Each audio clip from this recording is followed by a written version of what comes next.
भैया आदेश तो बड़ा देर से होता है ये ग्रुप से।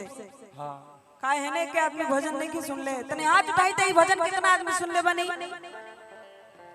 वाह वाह चलिए बहुत बहुत सबके चरण में बार बार प्रणाम रही यही तरह आशीर्वाद बनौले रही और बहुत सारा भजन रोज सबके सुने के मिली आसमान फिल्म्स की ओर से तरंग म्यूजिक की ओर से फटाफट म्यूजिक की ओर से हमारा अपन चैनल पूनम शर्मा ऑफिशियल की ओर से और कैसन बड़े लक्ष्मण देवरवा के तो बहुत आशीर्वाद प्यार मिलल।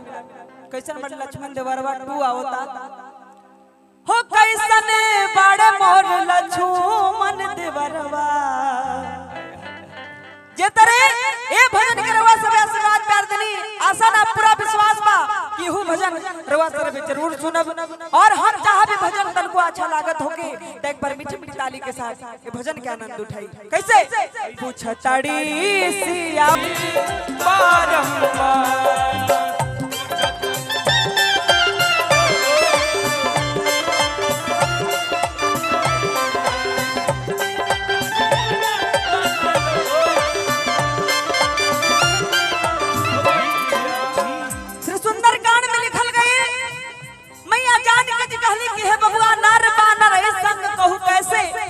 कही का था भई संगत जैसे यानी एगो नर में एगो बानर में संगत कैसे भई ये हम कैसे मान सकी।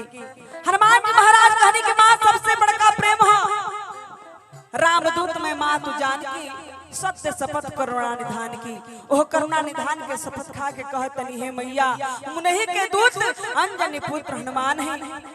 मैया जानकी जी कहली कि हे हनुमान जाके प्रभु से कही है कौन भइले हमारा से गलती गलती गलती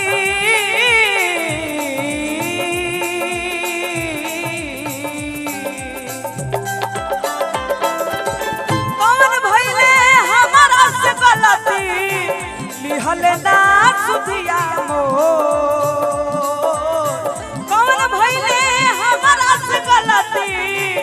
लिहलना सुधिया मो कुछ तारी माई जाना की रोतड़ी माई जाना तीरता नैना बसलो कुछ तारी सिया हो मैया।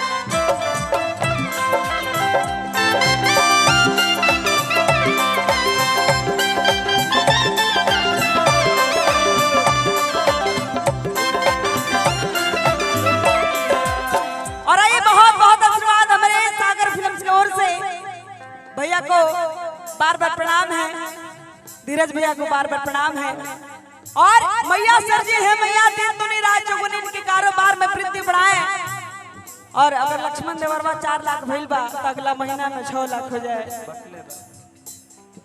मैया जान के जी कहली कि हे हनुमान हमरा से कौन अपराध भइल कि भगवान हमके बुला गईनी जाके प्रभु से कही कि अब कितना कष्ट सही कितना दुख सही लंका नगरी में केतना ले सही हम विपत्तिया विपत्तिया विपत्तिया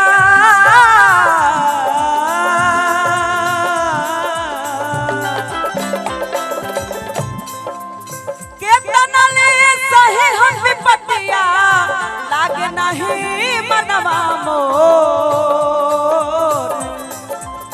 केतना ले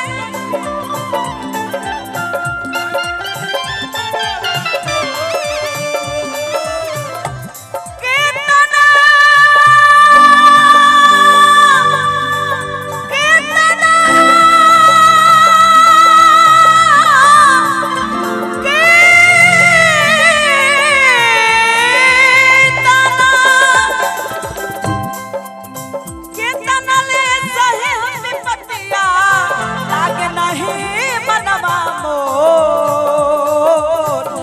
कहिया ले आई न प्रभु जी, कहिया ले आई न प्रभु लंकावा के ओ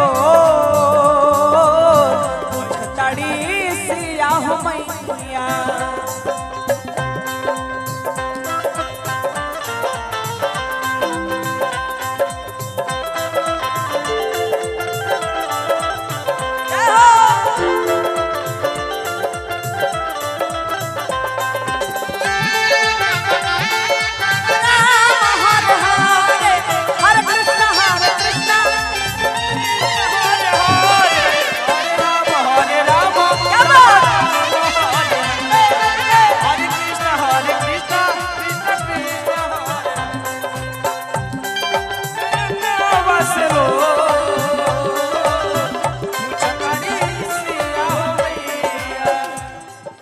जानकी जी कहली के हैं हनुमत लंकापति रावण आके बार बार भय त्रास दिखावे लहे बबुआ।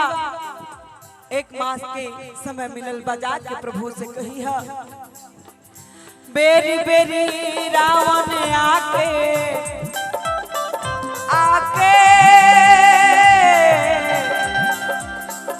आके